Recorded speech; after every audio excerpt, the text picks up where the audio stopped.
Wakil Menteri Dalam Negeri Bima Arya menyoroti sejumlah proyek infrastruktur di Sumatera Selatan yang belum berjalan sesuai rencana. Salah satunya proyek pembangunan bendungan 3 di Haji di Kabupaten Ogan Komering Ulu Selatan. Sehingga pemerintah meminta percepatan penyelesaian agar target pembangunan tetap tercapai.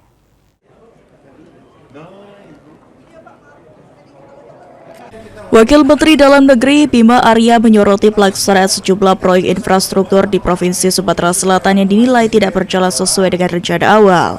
Salah satu proyek yang menjadi perhatian adalah pembangunan bendungan 3 di Haji di Kabupaten Ogan Komering Ulu Selatan yang belum mencapai target penyelesaian yang telah ditetapkan.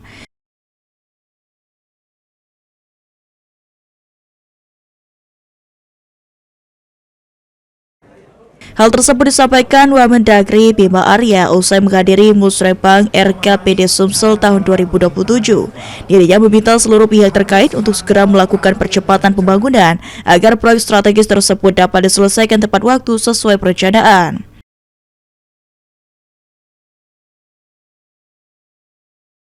Selain bendungan 3 di Haji, proyek strategis nasional lainnya seperti kawasan Tanjung Carat juga akan terus dikawal oleh pemerintah pusat. Hal ini dilakukan guna memastikan seluruh proses pembangunan berjalan sesuai rencana dan memberikan manfaat optimal bagi masyarakat.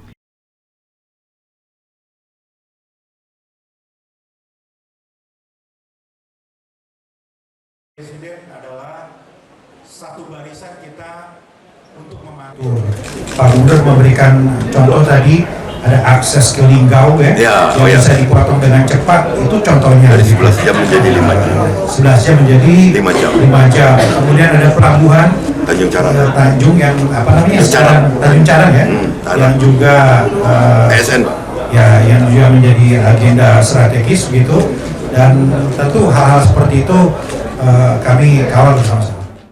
Pemerintah berharap dengan pengawasan yang lebih ketat dan koordinasi yang solid, seluruh proyek infrastruktur di Sumatera Selatan dapat segera rampung dan mendorong pertumbuhan ekonomi daerah. Ilham Bayu, Depal TV.